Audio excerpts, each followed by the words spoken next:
Hi everyone, welcome to today's webinar. My name is McKay Allen. I'm the Inbound Marketing Manager at Log My Calls. We're excited you're here today, and we're really excited to have Bill Belew on the webinar with us as well. We'll introduce him in a moment. First, we're going to get a few announcements out of the way, and then we'll turn it over to Bill. First thing people often ask is, who is Log My Calls and why do you do these webinars? Log My Calls is a call tracking and call analytics solution. We work with marketers in a variety of different areas of North America and areas of marketing to help them do three things primarily. The first is provide basic call tracking.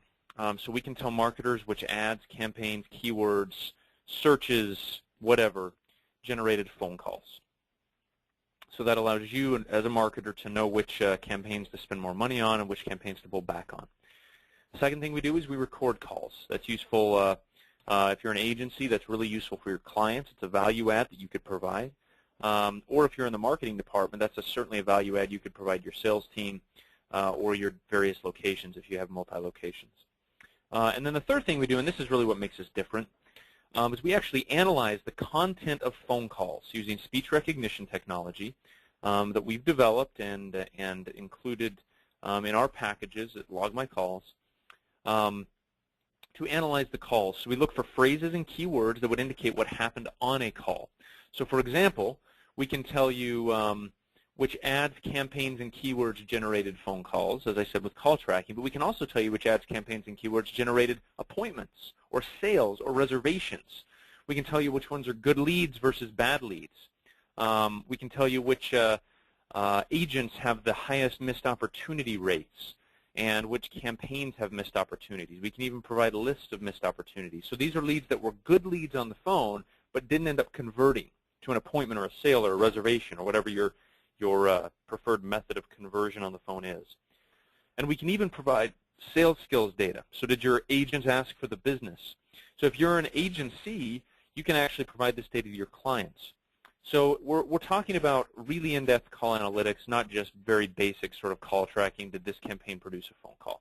So that's what we do and why we have a lot of clients. The second thing that I want to discuss briefly is why we do these webinars.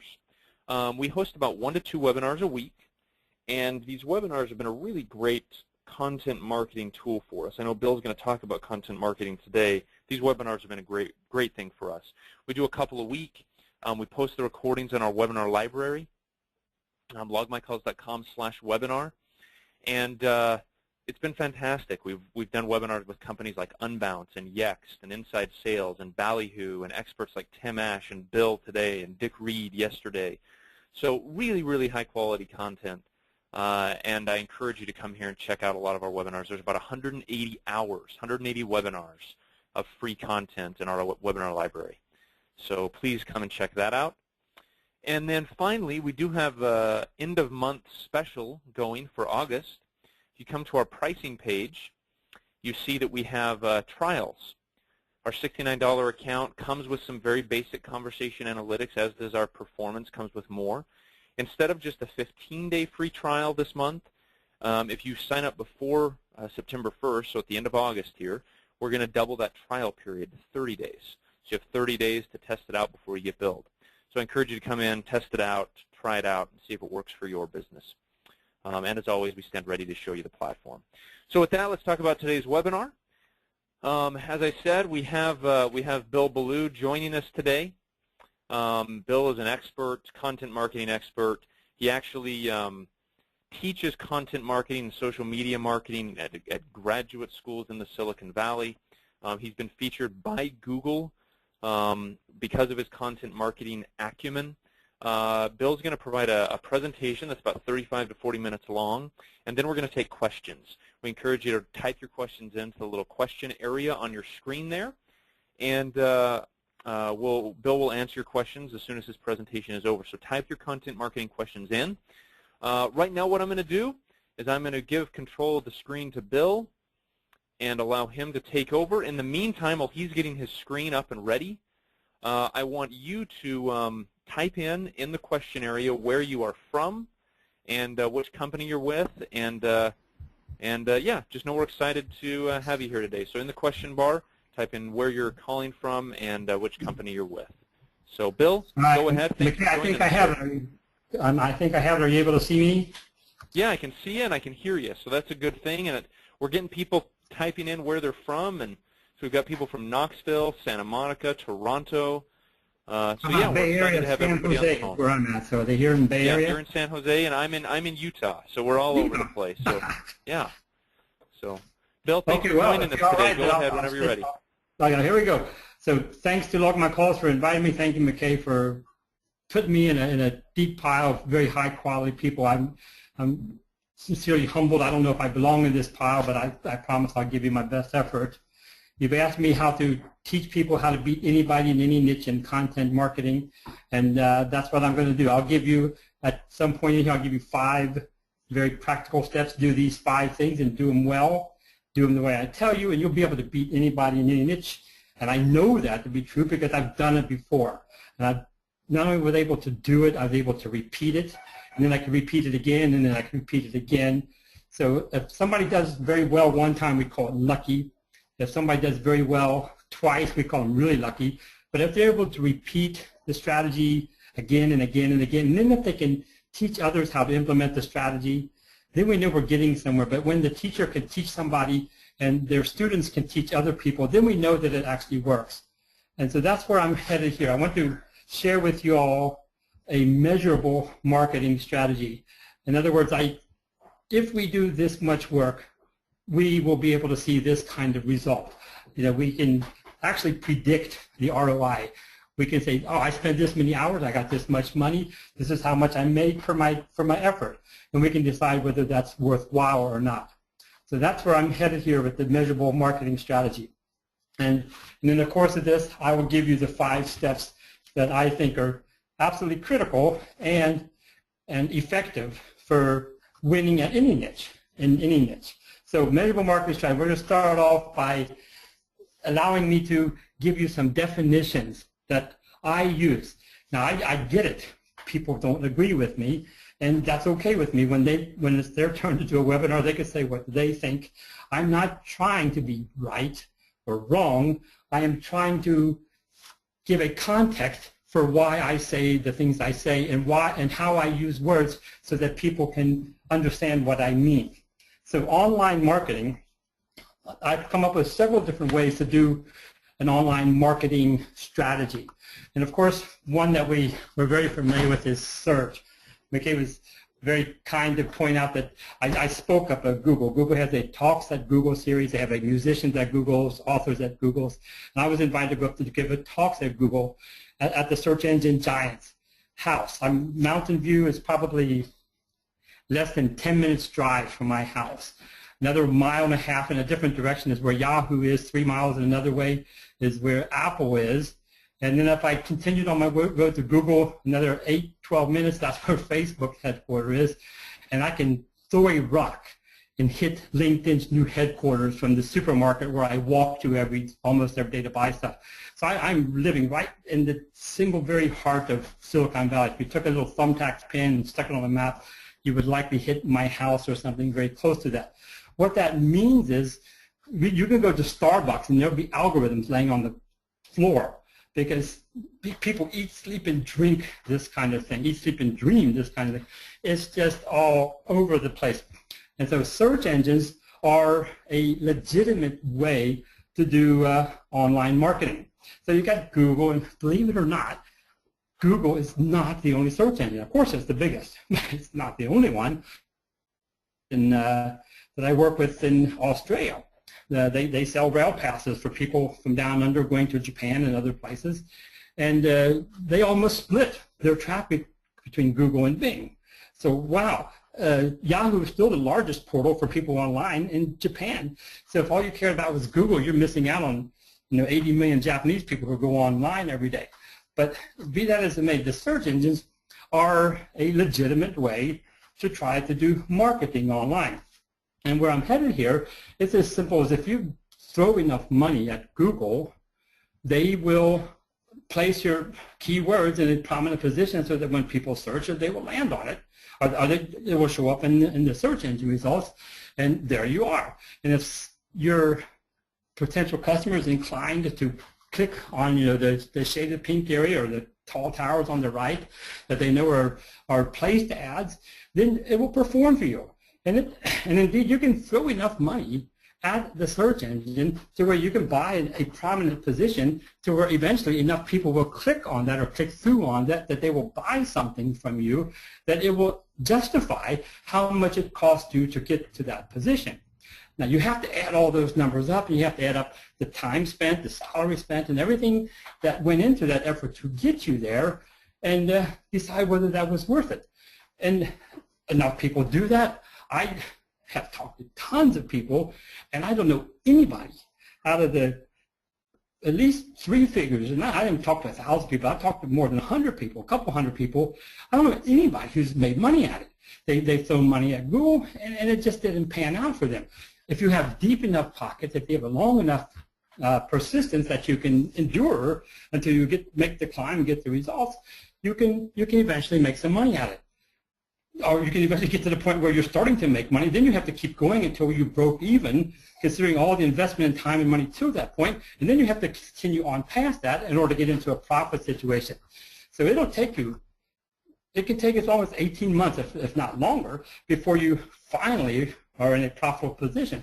The problem with that scenario is when you stop paying, the people stop coming. When you stop buying, I don't have a budget this week. My car got a flat tire. My kids had to, broke their arm, get the braces. You missed a month. You missed, and you're cooked. You got to go back. The whole idea of paying for people to come to your website is not a long-term sustainable proposition unless you've got really deep pockets and you can spend money for a long, long time. You know you're never going to run out. I don't think search engines are a good option. And then we have internet marketing, online marketing, internet marketing. Now I'm going to hurt somebody's feelings here, and if I hurt your feelings, it's probably because you deserve it. And if I say internet marketing, I didn't hurt your feelings, because you probably are doing this right. But the majority of internet marketers that I have dealt with, in one way or another, are shysters. They're sleazy. Now, yeah, I get it. They're not all that way. Of course, nobody's not everything, but they're going to fix your pimples. They're going to solve your toenail fungus problem. Whatever the latest, hottest, coolest thing is, they're going to throw it up online. They're going to try and build that ideal, optimal page, and then they're going to go out and farm a bunch of backlinks to it to where they can get enough performance off of it until, well, that's kind of burnt out, and we'll go off and do something else. These kind of, the people who do internet marketing, and again, not all of them, the internet marketers are inclined to swap email lists with one another. I call this email inbreeding. Let me sell people something to your people can sell something to mine next time, that kind of thing. And again, we're in a proposition. And we're in a proposition where we're always on the aggressive, we're always on the pushing ourselves out in order to try to get somebody to come in. We call this push marketing. This is not content marketing. This is marketing your content. So you've created something that you think is cool, and you're going to go market it until you can get it, you can milk it for all it's worth. And again, that's a legitimate way to go about it, but by the time you've done that for a very long time and you add up the hours that it took you to get enough performance on that page, how much did it cost you to get into an airplane? How much did it cost to maintain that email list? How much did it cost for you to take that person to dinner? How much time did you spend in order to be able to get this kind of performance in the long run? And you add that all up and divide it out. I made this much money, invested this much money to make this much money, spent this much time, and divide it out. It doesn't add up. And then we've got social network marketing. Now, I make a distinction between what I think is social network marketing and social media marketing. I'll talk about social media marketing later.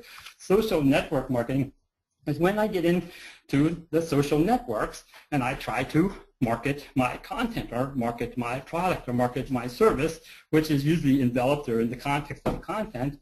So I don't want to use the word play around, but that's what I think. I'm playing around in Facebook or Twitter, trying to schmooze, do the kind thing, do the friendly thing, do the customer service thing, be the engaged thing. But the simple truth of the matter is what I really want them to do is come over to my network, or over to my website, and convert at what I want them to do. So I'm trying to get people to convert from one activity to another so that I can get them to convert to something else. So it's a tough road. Good luck. Let me know how that works for you. So if you're buying Facebook ads, you're back into the search engine conundrum where as long as you pay for something, you can eventually buy something that'll work, but if you stop buying it, it won't work anymore. So on Facebook, Harley Davidson, you got hairy guys on motorcycles. You got Victoria's Secret, pretty girls with no hair. So you got hair all over the place and hair nowhere. They both did independent research, and they came to the conclusion that 99.5% of everything put on Facebook is only seen by the person who put it there. 99.5% of everything on Facebook is only seen by the person who puts it there. So what that means is 0.5% is seen. What that means is I have to go to Facebook 200 times. And if I make an update 200 times, maybe one other person besides me will see that. Or if I have 200 legitimate fans, no offense to Bangladeshians, but I don't need them to be my fans because they're not my customers. If I have 200 legitimate fans and I update them, maybe one of those people might see that. And so now I have to do that 100 times to get a 1% click-through rate. So 200 times 100, that's a big number, that's 20,000, or I need 20,000 fans before I can get somebody to click through. Well, we know that a 1% click-through is pretty high. Then I need to get a 1% performance rate after they click through. So I'm looking at 200 times 100 times 100 updates or legitimate fans before I can actually start getting anywhere. You see, when I'm in a social networking, trying to get people to convert by clicking here to go there so that I can convert them to click there to buy this. You see, I'm in a losing proposition. I have a 6-year-old, so I am a Disney fan, and she's a little girl, and we love princesses here. I probably love them too much. They think I'm a weird old man, but we know princesses. Well, Disney will, every time they update, also did this or Anna's thing, that kind of a thing, they'll get 20,000. They'll get 20,000 comments. Holy cow, that's a lot of people to interact and engage with. 20,000 of them. Wow. Well, Disney has more than 40 million fans. 40 million fans. So we're back to 0.5%. Well, find the number that works for you. Again, I can buy somebody in Colombia for 10 cents to follow me, but a legitimate, real, honest-to-goodness fan costs somewhere between $1, $1.50 to acquire by, depending on whose research you listen to. So 40 million people cost me $40 million to $60 million to acquire so that I could get 0.5% of them to engage with me. Well, Disney has that kind of money to throw away. I do not. So when I'm in the Facebook mode, when I'm in a social networking mode, once again, I'm in a push proposition. I have people I love over there who love me, but I'm trying to push them over there to do something. And it just doesn't work in the long run. Twitter.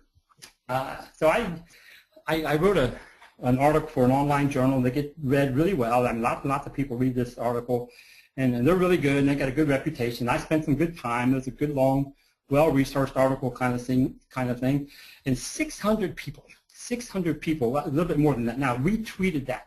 They read it, whoa, look at that, and they retweeted. Now, the audio was turned on here. I would expect everybody to say, ooh, wow. And if you don't, I want to say, you try that. Tell me how hard you think that is to get. To get 600 people you don't know from Adam to do something you didn't ask them to do just because they want to, that's a big number. Well, what I did with that article and those 600 people is I went to every single one of their Twitter accounts, one by one, with an Excel spreadsheet next to it, opened up, and I listed up how many fans they had. 14, 40,000, 183, 267, 2,400, whatever the number was. And I just made a very long list, 600 numbers long, added them up. So I knew potentially how many people saw that article because I was engaged in a social network. It was tweeted out. Wow. Well, the average number of people on this particular website with a Twitter account had about 4,000 followers. I know that because I can do math. 600 times 4,000, it was 2.4 million potential pairs of eyeballs saw that article. Holy cow, 2 million people plus saw my article. Isn't that cool? Or maybe I might have saw my article. I'm like, wow, I'm just the coolest dude. But what I really, really care about is not how many people saw that, but how many of those people actually came to my website, BillBelew.com, B-I-L-L-B-E-L-L, BillBelew.com. How many people out of those 2.4 million came to me and said, who is this dude? Can I interact with them?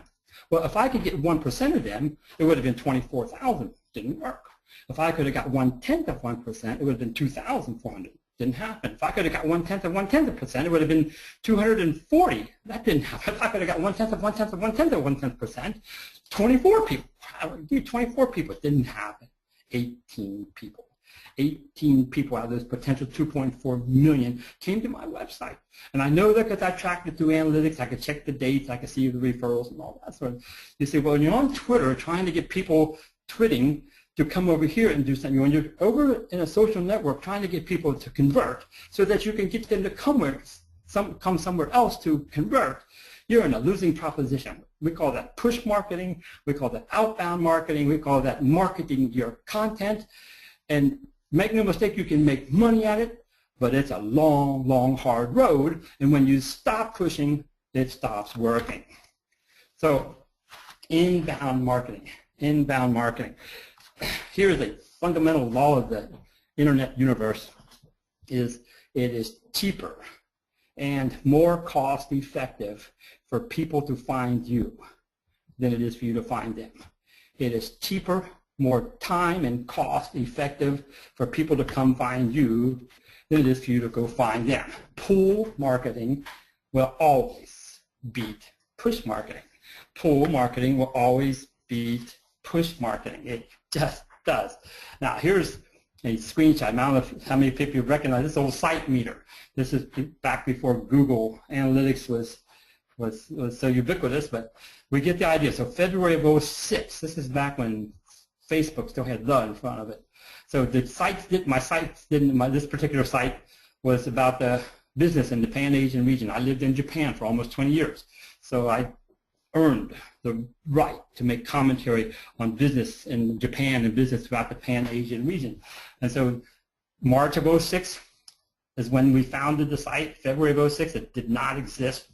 So it's starting from blank zero. So in the first month, it's about 2,000 page views. So we got yellow is visitors, yellow plus red is page views. So we got about 1,000 after 1 month, and after 2 months, we're getting about 2,000. Well, I doubled it in 1 month. That was pretty cool. And then I discovered that there were social networks. Now, there wasn't no Twitter at the time, but there was Dig, there was Reddit, there was Newsline, there was Mix, there was, College Humor. I got lots of miles out of them, and there was Spark. Some of these are still around. Most of these are still. There was Spark and others where I could, effectively promote my content, market my content, interact with other people, vote on them, get them to vote on me, that kind of thing. Same idea. Popularity, get some likes, get some thumbs ups or whatever you want to call them. And in 1 month, I went from 2,000 to 22,000. Okay, let me hear you. Again, if you're not impressed, you do that.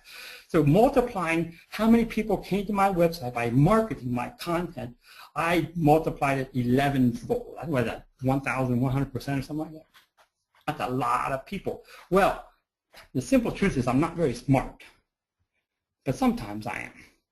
So I kept a log of how long it took me to do this. Not a blog, a log. I wrote a blog, but I kept a log on my blog. So I kept track of how long it took me to do that. 8 minutes today, 14 minutes here, 20 minutes there, 2 minutes here. I annoyed everybody because there were no rules. There still were no rules. I marketed everything I could do, everywhere I could think of, every time. And I kept a record, a running log of how long it took me. So at the end of the month, I knew how long it took me, about 40 hours. 40 hours of earnest work to multiply my online presence by 11. Wow. Okay, but here's what else I know. I know how much money I made here. And I know how much money I made there. Oh, see, that would be useful. If I could take this much money and I made more, and I could subtract this much money, I get a difference. So I know how much more money I made, and I could divide that by 40 and get an hourly rate on my ROI, and return on investment of effort. Well, for my 40 hours, I made a whopping $83. $83. I was working for $2.16 an hour. You see, if you are inclined to market your content, it will work, and more people will come, and you'll make more money. But chances are you're going to be working for about $2 an hour. When you're in a push proposition, you don't make nearly as much money, or not nearly as effective as if you're working in a pull proposition. So what we want to do is we want to build it so they'll come. And this is what I call social media marketing. So social media marketing is when I have my website. It belongs to me, or in my clients, it belongs to my clients, for example. But the home site, the home domain, the home hosting is all self-hosted. It belongs to those people. And we write blogs. I say blogs. The problem with blogs are its name. It sounds like blah, blah, blah. And that's not what we're talking about. We're talking about solid, legitimate, business-oriented content. And I'll explain that in a moment. We're talking about real content that real people like to read and really want to engage in. They come to your website because on your website you hit a publish button, and your website is your preferred medium, and people interact with you on your medium and make it social. And when they comment and you comment back, and when others jump in on that comment and you guys start discussing, you're being very social on your website where you hit publish because that's your medium. That's your medium. On your website, you can win anything. Now, here's the strategy. Here's the 5 steps to beat anybody at anything. Ready? So, if you got a pencil and paper, get it out. Start, because I'm not going to put all the numbers up here or draw out the graphs, but you can write them down. We call this old-fashioned storytelling. Now, it's not David versus Goliath. This is not David and Goliath because David had the slingshot, not Goliath. Goliath had the sword. It's just a picture. And that's not what I'm talking about anyway. Storytelling is who is your client, or who is your potential customer? Who's your client? You know, what's the demographic that you serve? Put that in column A. Now, what does that demographic that you serve, what do they want? What is their desires? Do they have one? Do they have several desires? I have a new client and they sell pies. Some people want pecan pies for whatever. And some people want chocolate peanut butter cream pies, which is what I like. And then so you have a clientele, then you have what they want. And in the third column, let's make a list of what are the obstacles that are preventing them from getting what they want. You've got clients who desire something, but they can't. Well, and then in the fourth column, how can you provide a solution for that? Where are you their hero? How can you become their hero? And list up the different types of problems you can solve for them, the different approaches that you will give to them to solve their problems. So you have a client with a desire, an obstacle, and you're the hero. And when you're the hero, you get a fourth or fifth column of results that plays out. This is what I will do for you. This is my solution that I give to you. And then it plays out in a certain way. These are the results I give to you. And if you want to really have fun, you can do it by location. You can hyper-localize it. We call that geo-targeting or something else. So I have client with desire and obstacle. I provide a solution because I'm the hero, and it gives a result that plays out in a certain way in a variety of locations. So if I have if I have 10 different clients, 10 different demographics, you know, I could have millennials, I could do it by generations, I could do it by sex, I could do it by industry, and they have 10 different desires, you know, 10 different kinds of pies, or they have 10 different seasons that they want to go traveling when they're buying tickets, but they have 10 different obstacles because they don't know where to do it, they don't know when to buy, they don't know. And then I can solve all of those problems because I'm the hero. I'm the hero. My website solves problems for real people.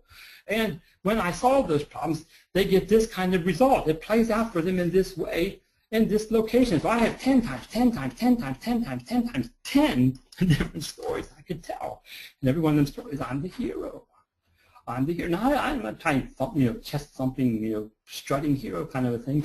You see, a website is cool, and you are cool when you solve problems for real people on your website. And if you do that enough, whoa, I went the wrong way. And if you do that enough, you will be found. You will simply be found. Now, I don't know what your topic is. I have a new client. She sells slow cookers. That's what she's going to sell, slow cooking, how to make different ethnic foods with a high-pressure slow cooker. That's her product. Oh, okay. So what I need to do is I'll do a little homework. I'll go find out who else sells that product in the world. And I'm going to go to their web page. I'm going to find out how many pages they have on their website about high-pressure, slow-cooking Indian recipes, for example. High-pressure, slow-cooking Indian recipes. I'm going to find out how many articles they have on their web page, and I'm going to do more on mine. I'm going to do more on mine. And if I have more than they do, I'll beat them. Now, don't stop listening. Don't think, oh, he's just quantity. He just wants a bunch of garbage. That's not true. If you say that, I'll be mad. It's not about garbage. That's just one of the criteria. If I can do more than the next person, I'll beat them. I noticed I had a student last August. She said, Grandma, and her husband's a retired police officer, and they go around collecting scraps of old wood. We live in California, so we do the recycle thing and save the world. And so they go around collecting high-quality pieces of scrap wood and piece them together and make cutting boards out of custom cutting boards. Who cares about custom cutting boards? Well, they do. Of course they do. Well, last August they started writing good stories about how their cutting boards could be used for this birthday present or this anniversary present for these people who are celebrating this whatever. And she just told stories and stories and did a lot of them, and they just nailed it. They killed Macy's, and they killed Bed Bath & Beyond, all the big guys at Christmas time. You serve custom cutting boards, and there they were. And that was just one of their terms. They never, ever, ever, ever sold anything outside of California, and they were sending cutting boards all over the country. And then they were starting to sell them down under, and then they were starting to sell them up to England, up, east, over. You see, just because they told good, high-quality stories. They told a lot of good stories where they solved a lot of real problems for real people. And that's where I'm at. Real people with real desires who have real problems, and you provide real solutions because you're a real person with a real service and you live in a real location. Did I say real enough? This is not a scam, and it's definitely not easy, but it's not hard either. Who do you love more than anybody? The person who solves problems for you. Well, you solve problems for the people in your industry, and you'll be their hero, and you'll start ranking. And then you've got quality. You've got to tell better stories. Well, better seems to be somewhat of a subjective term, and it's not. Not in the search engine world anyway. The search engines will tell you there are 220 parameters, maybe a little bit more, 220 parameters that go into the ideal page. We go back to the internet marketers. They try and build a page that's optimized to the hilt, all 220. So you get this 220 parameters. See, I've learned that there are about 10 things I can do, depending on how you count and how you combine. There are 10 things I can do that give me 90% of the results I want. Well, so if I do these 10 things, I'm going to get the results I need. So why do I want to waste my time doing minuscule things that are going to give me undetectable results? If I get 100 million people a day, I care about 0.1%. If I'm getting 100 people a day, I don't. I want to keep doing the 10 things, the 10 quality things. I want to have good titles. I want to have really original content. I want to have the optimal page length. I want to have good images that are relevant with good captions and descriptions. I want to have a good internal link structure, and I want to be connecting with external sites. I want to write about timely content, and I want to have content that's timeless that people always depend on. And when I put all of those things into my website at a sufficient quality that's more than anybody else, that tells stories that's for real people, I can beat anybody, anything. And then I want to do it consistently. I can go to another website that I'm competing with, and just let me take a look and see how often they update their website. If they update it once a day, I'm going to update mine twice a day. If they update their websites 3 times a week, I'm going to update mine 6 times a week. You see, I'm going to update mine more than they do. You see, robots, search engines they're stupid. They can't read. They just can't do it. But they can count. And so what they do is they count how often your website gets updated. And then they divide that by how many days it's been alive. And if you've got a higher number than the next guy, you're going to win.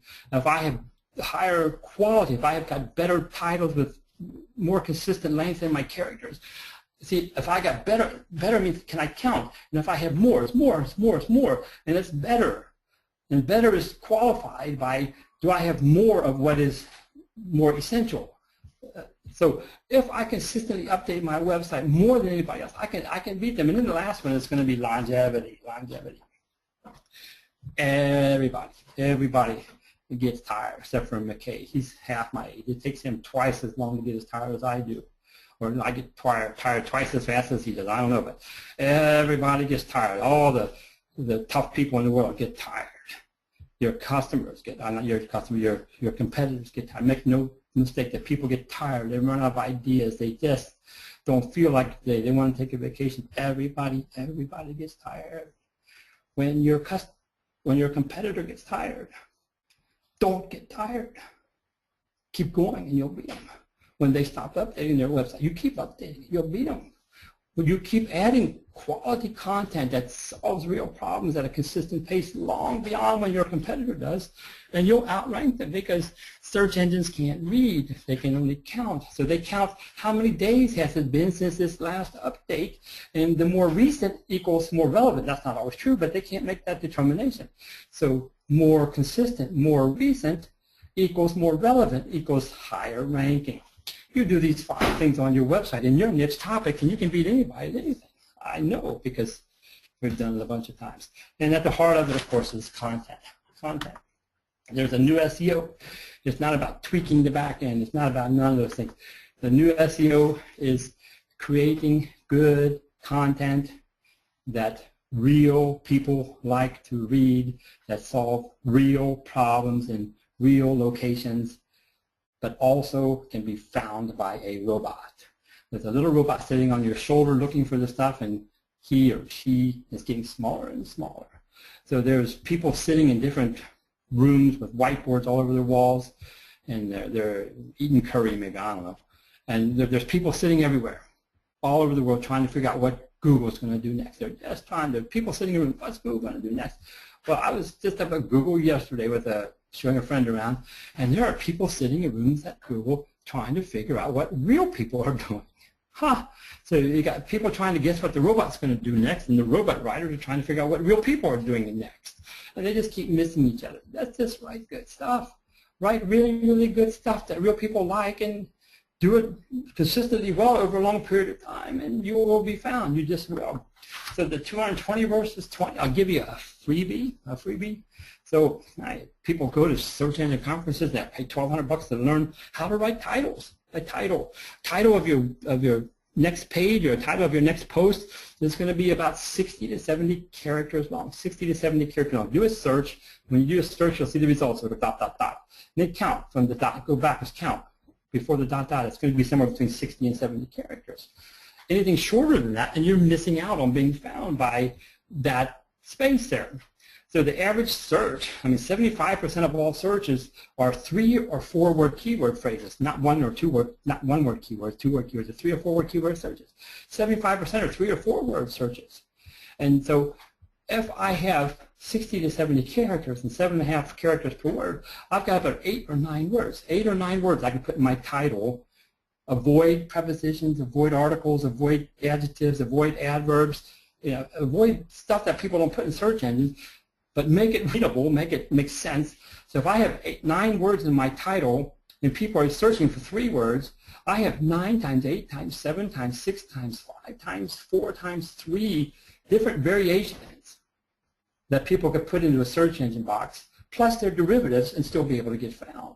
So I want to get my titles right. You get your titles right, and you're halfway to getting everything done. The new SEO is writing really good stuff that really good people like to read, and you'll win. Do that. And there's my little Matryoshka doll. If you've ever been to Russia, you know what that is, Matryoshka. It's all about online. We're doing this online. We want people to find us. I want my content to do my marketing. I don't want to be guilty of marketing my content. I want to do inbound, not outbound. Social media, I want to build it on my website, and they will come, and at the core of all that is content marketing. McKay, that's my story, and I'm sticking to it. Awesome, Bill. That was good. That was really good stuff. Let's take some questions now. We've got some questions coming in to the question area. Let's just get started in terms of tactics. So where would you suggest, Bill, that if someone is saying, look, I want to build a content strategy, you talked about storytelling, But should they start a blog? Should they start creating videos? Should they build like a persona and then start producing content to that persona? Like, where should somebody start if they want to create a content strategy from a Start with a blog. They start with you get a domain name for $9.99 and hosting for $4 a month. First starting from rock bottom, rock zero, just $9.99 for a domain name from whoever, and then get a $5 a month hosting. Install WordPress. It's free, and you just go to work on that. And you think, man, it's ugly. Well, of course it's ugly, but for the first 4 months, there was nobody coming anyway, so it doesn't matter what the website looks like. Now, it's beyond the scope of this talk, but I taught a class last year in downtown San Jose.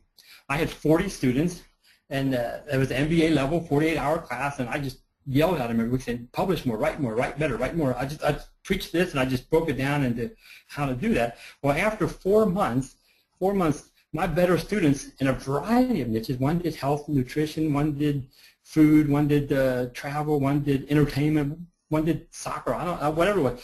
They each chose their own niche. I let them give them a free rein on that, and said, just follow this strategy. I got more specific, of course, and just follow the strategy. And after 4 months, they were getting between 3,000 and 5,000 unique search engine visits to their website. 3,000 to 5,000. That's 100 to 150 people a day came looking for them, and they did that on the white default WordPress template. Nobody did nothing. We created an about page. This is who I am, but that doesn't matter anyway.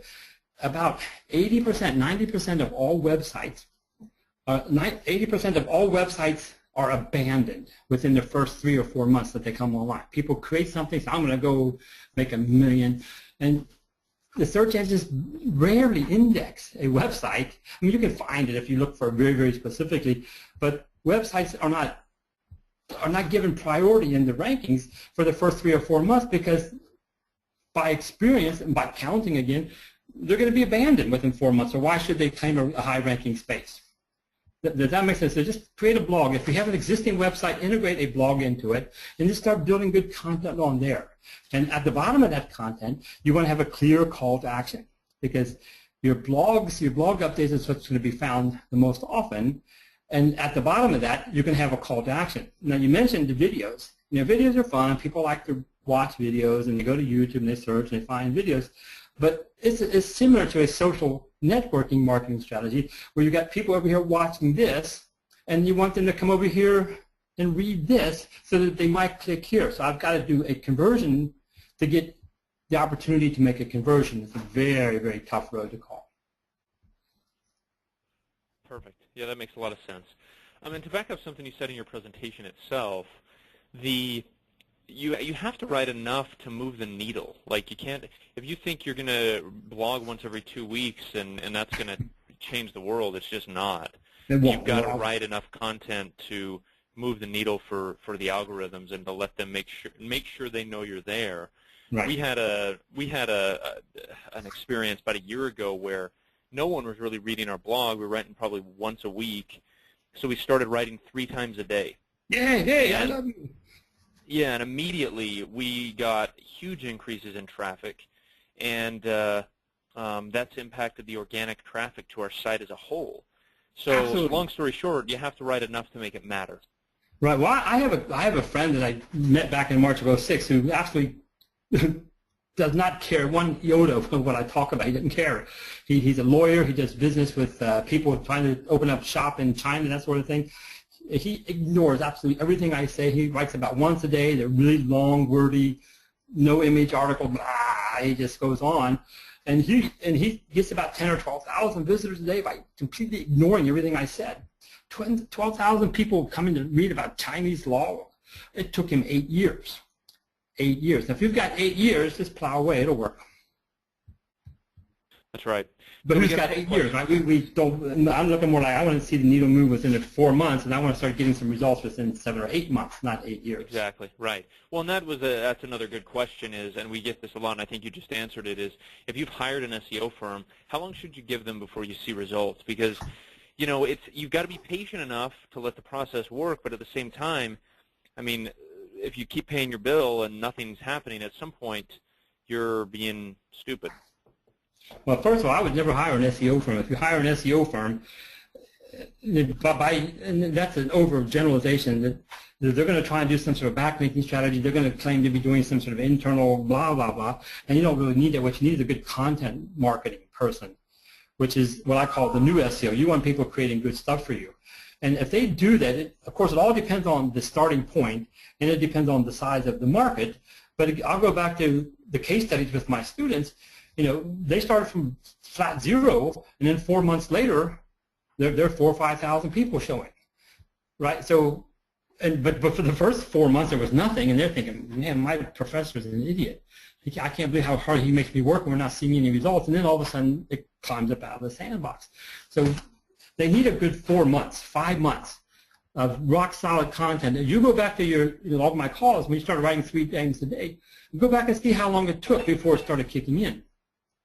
And it'll give you some good idea. You had a good history, you had a good foundation, so you had a good keyword-rich density on the website to begin with, so it doesn't take as long to climb out, but it still takes a while. Yeah, it was probably 6 weeks before we started seeing any organic movement, right. And then probably 3 months before we really started to see significant movement. Yeah, so it takes time. I'd dance at your wedding if you'd let me look at your analytics. I'd love to see how that worked. I tell my customers, if I could pay $400 a month, 400 or 300, whatever, if I could pay $400 a month and make $800, I would do that forever. Who wouldn't throw $400 and make $800? You see, it's just unrealistic. You're going to pay $800 or $1,800 for 3 or 4 months, and then you're going to start seeing that needle's going to move. And if you've got a product that has a good enough price point differential, you'll start making money off of that. But it's not going to be 3 years before you get your money back. It'll be more like about a year or so. Now, here's the last question we'll take, and this is from Anna. She says, what about link building with SEO these days? Is there a place for a link building strategy? Because like you said, Bill, there's a lot of negativity about link building. But if you see some of the research coming out, companies like Search Metrics and Moz have come out with that say, look, even though Google says content's what matter, link building still to some level works. So where should that go in the SEO strategy and in the content strategy? All right, so my take on the whole link building thing is, I'll go back to my students. We didn't do any link building, and they still got 4,000 visitors a month. That was not a priority. Link building is, by definition, not organic. You cannot force organic. So if I'm trying to grow organically so that people come to find me because I have something that's serving them, it's just a natural process of doing things. It's like me. If I pour more water on the seeds, will they grow faster? And the answer is no, that's not how they grow. So if you try to grow your website, and that's what I consider a link building strategy, you're in trouble. It's a losing proposition. Now that being said, there is still room for reaching out to real people in your niche who own real websites, who earned their place, and try to interact with each other on a real basis. Now, I guess blogging is still very much alive. I just maybe a few months back, got privileges to publish on LinkedIn. And I've been playing around with that. So I've been reaching out to other publishers, and we cross-publish to each other. I can see it working. So if there's a legitimate connection that has been earned by a real relationship between the people involved, and there's a link that goes back and forth, that's golden. That's golden, but you can see there's a power there's a foundation to that. You cannot force growth. Some link building strategies are dead. Don't do it unless you're doing it on a real relationship basis, I think. Great. No, I agree. Well, I don't know if that's what the answer you're looking for, but that's my answer. No. That was great. That was really, really good stuff. Let's do one more question while we're at it. Let's see here. All right, so Melanie asks, she says, for adding or updating content, does it matter, or is it preferable if it is done via a blog article or in a static website page? For instance, is there any SEO advantage to blog articles other than just convenience of adding content, or is there an advantage to adding content to static pages? So if you're going to add content to something once every 2 or 3 days, should you write a new blog post, or should you update a back page on your website? And the answer to that question is easy. Update, add new blogs, add new content. New content is going to win. When you want to change a static page or a page that already exists, so you got an About Me page, and so it's 200 or 400 character or 400 words long, and I just got a new job, so I'm going to go back and change that. Doesn't count. Now, what we're looking for here is if a page is not 80% original. Now that's an arbitrary number, but it's pretty close, and it's got its roots in academics and plagiarism and all that stuff. So if a page is not 80% new, there's no reason for it to rank any higher. So in other words, if I have a static page and all I went back there and changed was a few words, it'll get re-pinged and the robots will come crawling on it because something changed. But if all you do is just keep twiddling with that particular page, that's a spam technique. In other words, I don't want to go through all the trouble to write something new, so I'm just going to fiddle around with something old and just keep pinging it, hoping I'll get some results for that. It's a losing proposition. Your best bet is to solve new problems for your people, to give real content to your people, to your potential clients. Then you say, well, my clients don't have all the stories, and I've solved all the stories. Well, I've got a very long list, and that might be something we could do on a future webinar. They can email me, and if they're nice to me, I'll send it or something, where I simply will never run out of ideas of what to write about. Of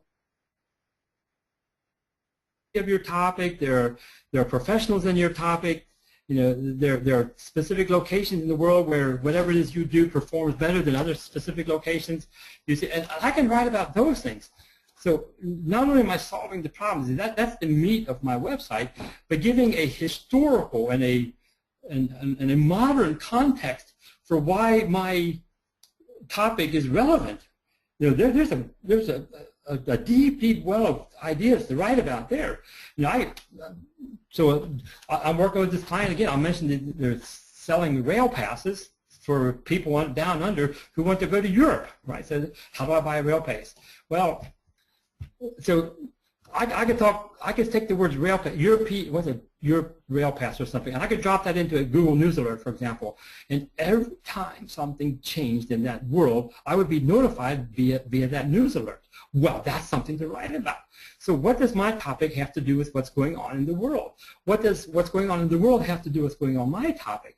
Well, if I have a deep enough base, I can start making those timely connections to where people begin to see, wow, look at him, he knows all about that. Look at her, she can write about that all day. So whenever something happens, well, I'm going to go find out what Bill has to say about that because he's earned his right to be heard. You say, so if somebody says, well, I just don't have nothing to write about, they're just not thinking very hard, is my opinion. Yeah, I don't disagree with that. Well, good. Bill, thanks for the time today. That was great. Really, really good stuff. We've had a lot of people ask, is the webinar being recorded? Yes, it is. We'll make that recording available to you later this afternoon on our webinar library, logmycalls.com/webinar. And then we'll also email you the recording. You'll get that tomorrow morning. Before we go, since we're a call tracking company, we always like to close with a poll.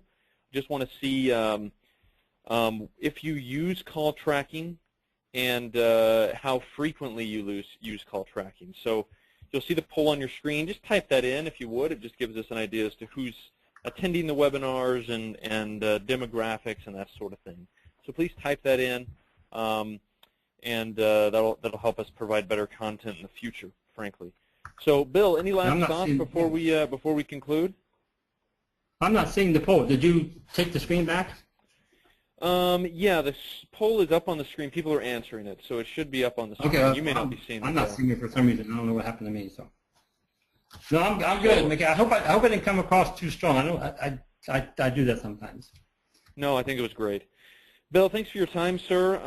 Giving us great insight, and everybody, thank you for answering this poll question. It looks like most of you don't use call tracking, so that's helpful for us to know. And thanks to all you for taking time out of your busy days throughout the world to show up. Otherwise, McKay and I would be talking to each other. That's right. That's right. Thanks a lot, Well, McKay. thanks again, everybody, and have a wonderful day. Bye-bye. All right, bye-bye.